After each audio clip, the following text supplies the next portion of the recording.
오늘 우리에게 주신 하나님의 말씀은 베드로전서 4장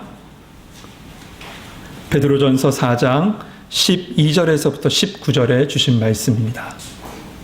신약성경 381면에 있습니다. 베드로전서 4장 12절에서부터 19절에 주신 말씀 한 절씩 교독하겠습니다.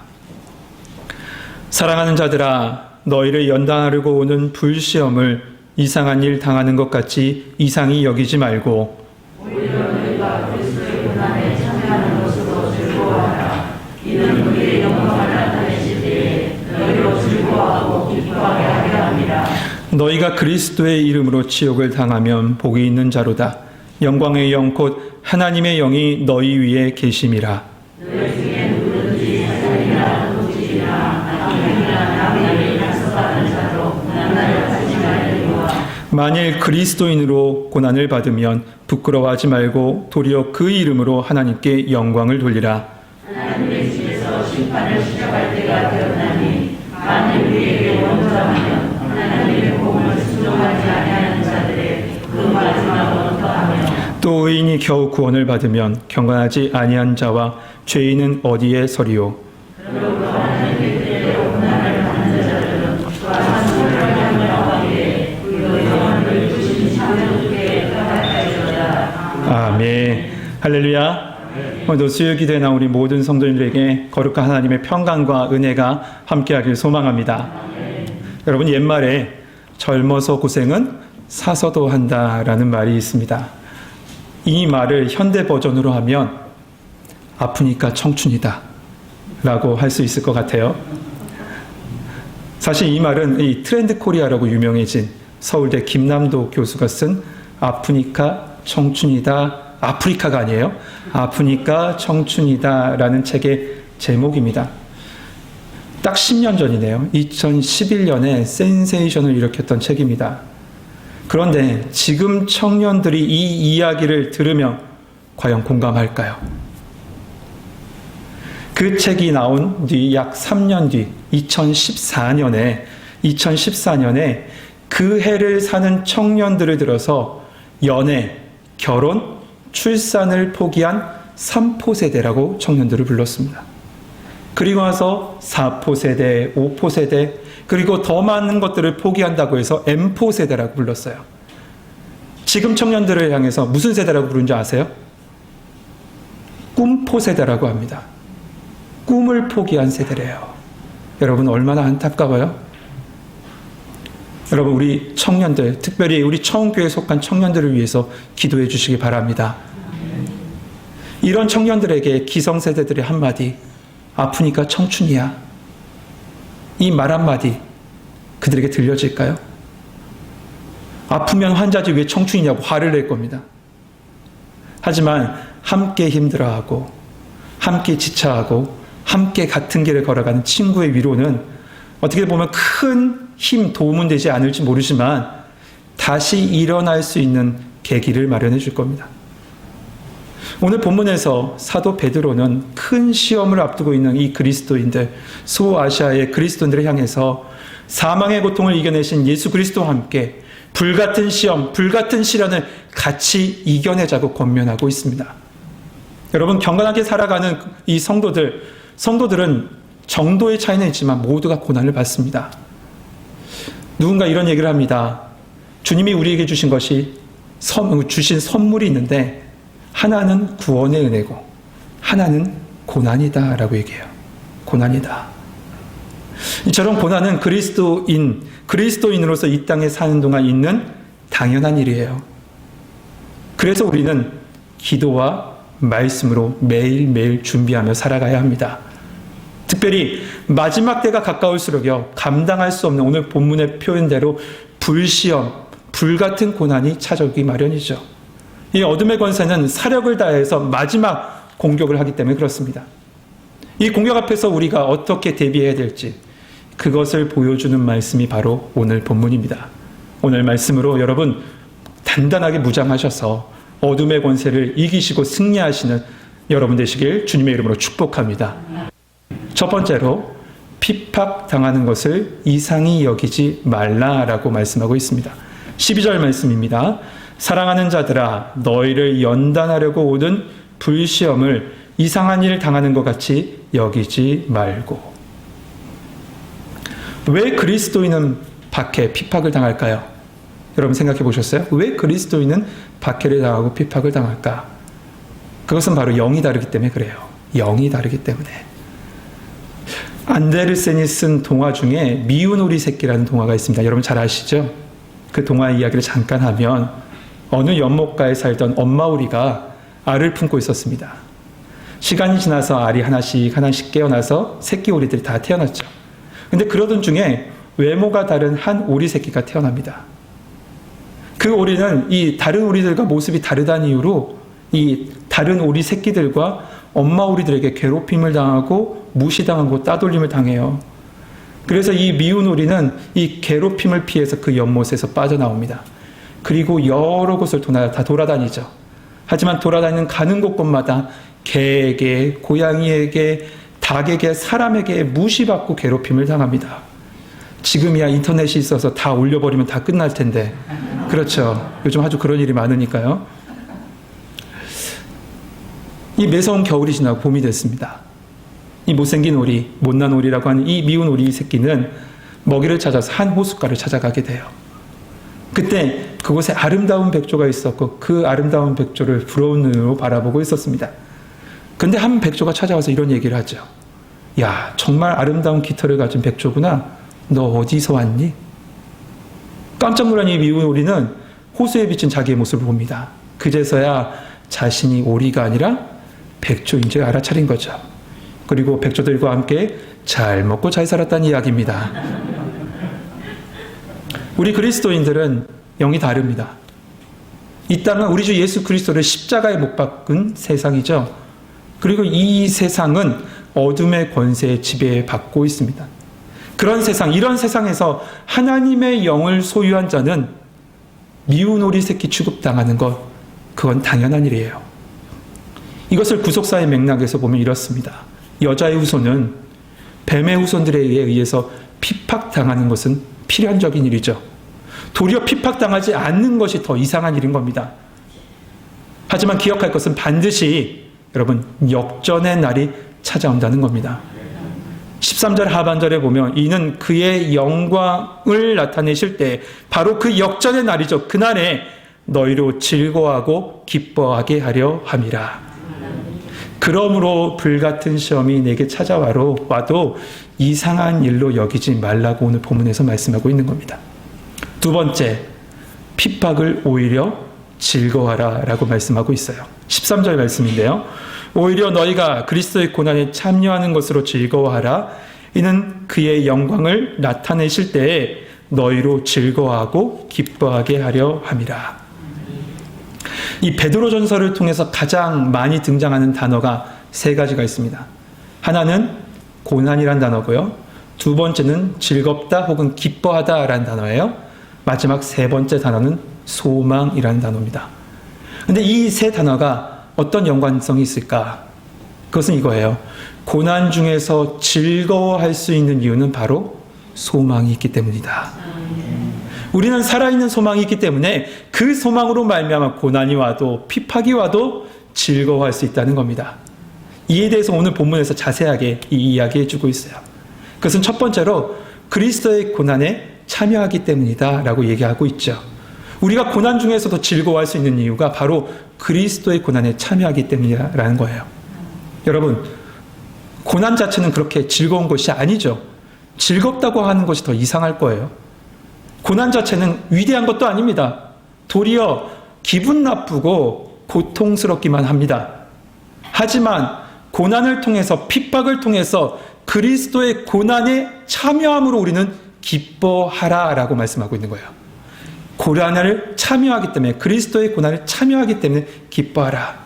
그렇다면 이 그리스도의 고난에 참여하는 것이 어떤 의미를 가지고 있을까요? 그것은 두 가지예요. 첫 번째는 바로 우리가 주님의 마음을 알게 된다는 겁니다. 주님의 마음을 알게 된다. 여러분, 예수님은 죄가 있어서 고난받으신 것이 아닙니다. 우리를 위해서 고난받으셨어요.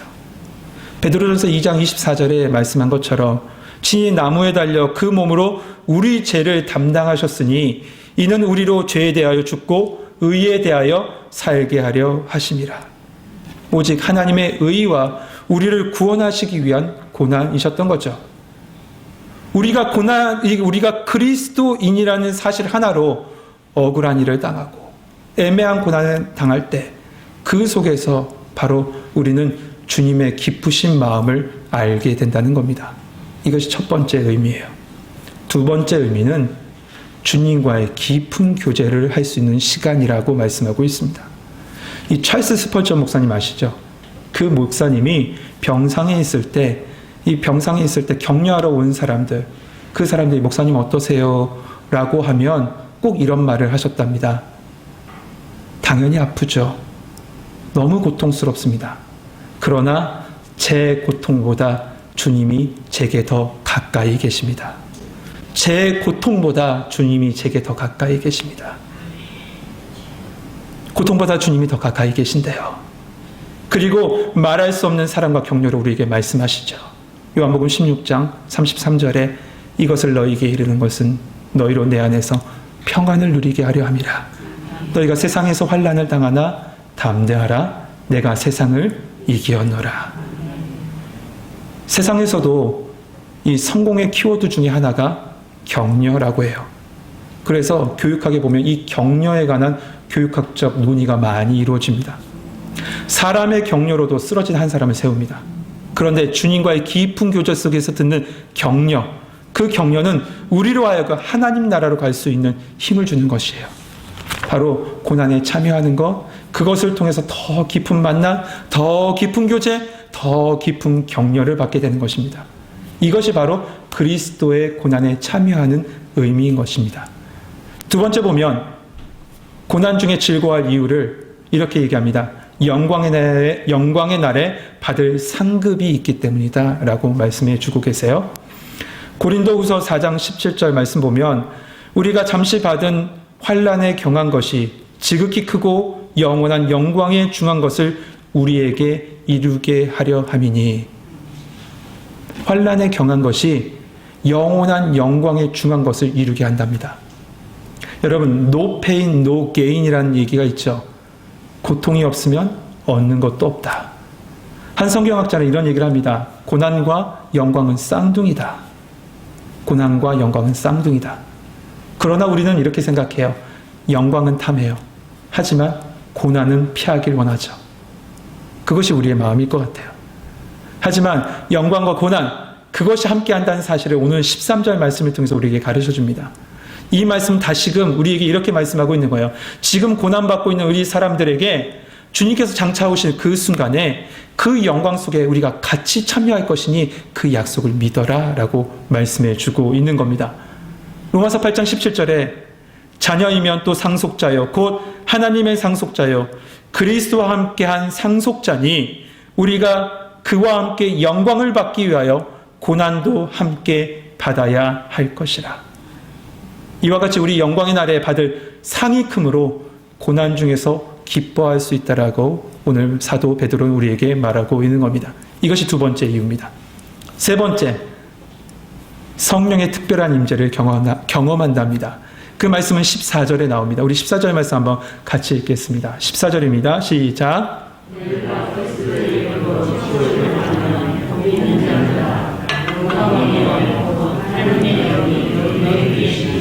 아멘. 많은 믿음의 선진들이 신앙과 죽음, 죽음과 신앙 사이에서 선택의 순간에 놓일 때가 많이 있었습니다. 그럴 때마다 어김없이 모든 사람들은 신앙을 선택했죠. 여러분, 이들이 특별해서 이 신앙을 선택했을까요? 저는 아니라고 봐요. 그 위에 성령님이 계셔서 그들로 그렇게 인도해 가신 줄 믿습니다. 오늘 본문에서 영광의 영 곧 하나님의 영이 너희 위에 계심이라. 이 표현은 이스라엘 백성에게 아주 익숙한 표현이에요. 구약 성경에 보면 거룩한 하나님 임재를 표현했을 때 산 위에 하나님의 영광이 머물렀다. 장막 위에 하나님의 영광이 머물렀다라는 이런 표현으로 많이 씁니다. 이것은 바로 하나님의 임재를 나타내는 쉐키나라는 표현인데요. 특별히 성막 위에 임재하셨던 구름 기둥과 불 기둥을 이야기할 때 말씀하는 표현인 겁니다. 이 임재가 고난 중에 있는 그리스도인 위에 있다는 것이고 지금 우리와 함께한다라고 말씀해 주고 계신 겁니다. 예수 그리스도를 믿는 믿음 때문에, 그 믿음 때문에 고난과 슬픔과 어둠 가운데 있을 때 성령님은 불기둥으로 함께 하셔서 우리를 비춰주신다는 겁니다. 또한 외로이 홀로 광야를 걸어갈 때 성령님은 구름 기둥으로 임하셔서 우리를 지키시고 보호해 주신다는 거예요. 그러기에 고난 중에서 성령의 임재를 체험한다라고 사도 베드로는 말하고 있는 겁니다. 마지막은 고난 중에 즐거워할 그 이유를 주님의 이름을 영광스럽게 할 기회이기 때문이다라고 말씀하고 있습니다. 16절 말씀에 만일 그리스도인으로 고난을 받으면 부끄러워하지 말고 도리어 그 이름으로 하나님께 영광을 돌리라. 성경에서 그리스도인이라는 단어는 신약 성경에 딱 3번 나옵니다. 첫 번째는 주일 저녁에 우리 원로 목사님 통해서 말씀 들으셨죠. 사도행전 11장에 안디옥에서 불신자들에 의해서 불려진 이름입니다. 그리스도인을 따르는 사람이구나. 불려진 이름이에요. 그럼 왜 이렇게 불려졌을까요? 한번 생각해 보셨어요? 왜 그리스도인이라고 불려졌을까? 모이면 예수님 말하고 흩어지면 주의 사랑 전하고 주의 이름으로 선행하기 때문에 그렇죠. 그래서 저들은 그리스도가 몸에 밴 사람들이구나. 그리스도가 몸에 밴 사람들이구나. 그래서 그리스도인이라고 부른 겁니다. 그것이 첫 번째, 신약 성경에 나온 첫 번째 그리스도인이라는 단어입니다. 두 번째, 다음은 사도행전 26장에서 바울이 아그리빠 왕 앞에서 신문 받을 때 아그리빠가 이렇게 얘기합니다. 적은 말로 그리스도인이 되게 하려 한다. 그 말 속에서 그리스도인이 언급돼요. 그리고 마지막 세 번째가 오늘 본문에 나와 있습니다. 근데 이 모든 말 속에 그리스도인이라는 이 단어, 그 단어를 종합해 보면 삶으로 복음을, 삶으로 예수님을 증거할 때 사용되었음을 보게 돼요. 삶으로 예수님을 증거할 때요. 여러분, 우리는 그리스도인이죠? 아니신가요? 예, 우리는 그리스도인 맞습니다. 그렇다면 삶으로 그리스도를 증거하는 삶을 지금 살고 계십니까? 삶으로 그리스도를 증거하는 삶. 고난 중에 그리스도를 붙잡고 우리가 그리스도인으로서 바로 선다면요, 그것은 부끄러워한 일이 아니라 도리어 복음을 증거하는 일이 될 줄 믿습니다. 그래서 고난 중에 즐거워하라 라고 말씀해 주고 계신 거예요. 이제 15절에서부터 16절 말씀은 고난이 올 때 자신을 돌아보라 라고 권면해 주고 계세요. 왜 나에게 고난이 오는지 살펴보라는 것이죠. 이때 우리는 두 가지 질문을 할 필요가 있습니다. 그 질문은 첫째, 왜 고난이 오는가예요? 왜 나에게 고난이 올까? 두 가지 중에 하나일 겁니다. 하나는 나의 과오 때문에, 나의 잘못 때문에 고난이 올 것이고요. 두 번째는 순수한 의미에서 의를 위해서, 복음을 위하여 핍박받고 고난받는 그 두 번째 고난이 있을 거예요. 앞에 전자는 회개해야 됩니다. 하지만 후자는 감사해야 돼요. 그래서 사도 베드로는 말하고 있는 겁니다. 15절에 너희 중에 누구든지 살인이나 도둑질이나 악행이나 남의 일을 간섭하는 자로 고난을 받지 말려니와. 자신의 잘못으로 인해서 고난받지 말라는 겁니다. 그런데 보세요. 성도들은 가끔 자신의 과오, 자신의 잘못으로 받은 고난을 복음으로 받는 고난이라고 착각하고 살아요. 이 착각 때문에 신앙의 방향이 다른 방향으로 막 가게 됩니다. 우리 냉혹하게, 냉철하게 보십시오. 내가 정말 내 잘못 때문에 고난받는지 아니면 복음 때문에 고난을 받는지. 우리 고난 앞에서 두 번째 할 질문은 이겁니다. 나는 고난 중에서 복음을, 그리스도를 부끄러워하고 있는가 아니면 영화롭게 하고 있는가? 두 번째 질문을 우리는 해야 돼요. 16절에 만일 그리스도인으로 고난을 받으면 부끄러워하지 말고 도리어 그의 이름으로 하나님께 영광을 돌리라.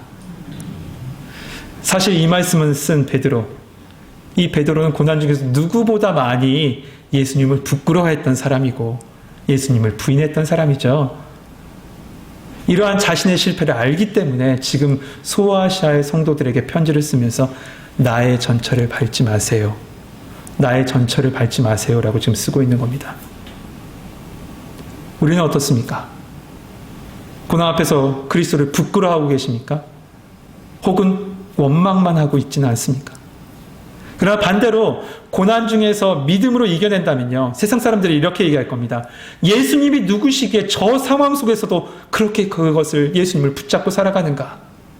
세상 사람들을 통해서 하나님의 영광이 드러나게 될 것이에요. 여러분, 이러한 간증이 있는 우리 천국교회 성도들 되시길 소망합니다. 이어서 17절에서부터 18절 말씀은 고난 중에 있는 성도들을 격려합니다. 17절, 18절 말씀 제가 읽겠습니다. 하나님의 집에서 심판을 시작할 때가 되었나니 만일 우리에게 먼저 하면 하나님의 복음을 순종하지 않는 자들이 그 마지막은 어떠하며 또 의인이 겨우 구원을 받으면 경건하지 아니한 자와 죄인은 어디에 서리요. 여러분 17절 말씀에 심판을 시작할 때가 되었나니 라고 말씀하죠. 이게 바로 종말의 때, 그 종말적인 심판이 가까웠다는 겁니다. 그런데 이 심판은 두 가지가 있습니다. 하나는 성도들을 향한 하나님의 심판이 있는데 이것은 바로 구원을 위한 연단이에요. 구원을 위한 연단. 또 다른 하나는 복음에 순종하지 않는 사람, 한마디로 불순종하는 사람들을 받는 심판, 곧 정죄를 위한 형벌인 겁니다. 하나는 구원을 위한 연단, 하나는 정죄를 위한 심판인 거죠. 그러면 오늘 말씀은 바로 17절에서부터 18절 말씀을 다시 보면 이렇게 말씀할 수 있습니다. 성도를 향하여 찾아오는 연단을 위한 고난도 이와 같으면 불신자들에게 올 정죄는 어떠하겠느냐. 18절, 신자들이 시련을 통해서 겨우 구원을 받았는데 불신자들이야 어디 구원의 여지가 있겠느냐라고 말씀해 주고 계시는 거예요. 결국 이 고난 중에 있는 성도들을 위로하고 격려하는 말씀이면서 한편으로서 복음을 거부하는 자들은 멸망받을 것이다 확인해 주시는 말씀이 바로 17절, 18절 말씀입니다. 그런데 또 하나의 의미가 있어요. 오늘 말씀 17절에 이렇게 시작하죠. 하나님의 집에서 심판을 시작할 때가 되었나니. 하나님의 집, 이 하나님의 집이 어딜까? 바로 교회를 나타내요. 그러니까 교회 안에서부터 연단이 시작되는데 그 연단은 바로 이겁니다. 고난의 키질이에요. 키질 아시죠? 이 키질을 하면 어떻게 됩니까? 알곡은 안으로 들어오고 쭉정이는 가라지는 밖으로 나간다는 거예요. 지금 이 시대는 이 알곡과 가라지가 함께 섞여 있는 시대입니다. 근데 마지막 때가 왔을 때 고난을 통해서 하나님께서 고난의 키질을 하신대요. 고난의 키질을 하시는 그때 알곡은 하나님 곁으로 한 걸음씩 더 나오겠지만 고난의 키질을 하는 그 순간 쭉정이나 가라지들은 다 밖으로 떨어져 나갈 거예요. 분리와 이 구별이 이루어진다는 것을 말씀하고 있는 겁니다. 되게 무서운 말씀이기도 해요, 사실은. 우리 가운데 고난의 키질. 여러분, 고난의 키질이 있을 때 더욱더 하나님 곁으로 가까이 하시는 우리 천국교회 성도님 되시길 축복합니다.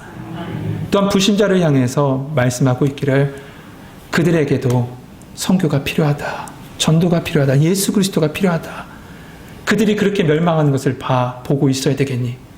우리에게 준 사명이 바로 선교의 사명이다 말씀해 주고 있는 본문이 바로 오늘 본문입니다. 여러분, 고난이 찾아올 때 더욱더 주님 곁으로 한 걸음 더 나가시고 고난이 찾아올 때 더욱더 선교하고 전도하며 그리스도를 증거할 수 있는 우리 천국교회 되길 축복합니다.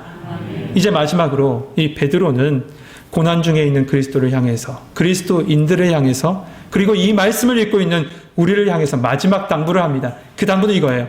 하나님께 맡겨라. 하나님께 모든 것을 맡겨라. 19절 말씀입니다. 같이 읽겠습니다. 19절입니다. 시작.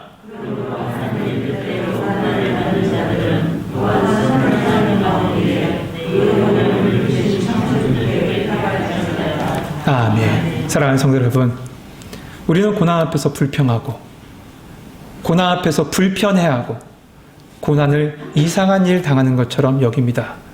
그렇죠? 불평하고 불편해하고 이상한 일 당하는 것처럼 여겨요. 그러다 보면 그 끝은 결국 하나님을 원망하고 있는 우리의 모습을 보게 되죠. 하지만 분명한 것이 있어요.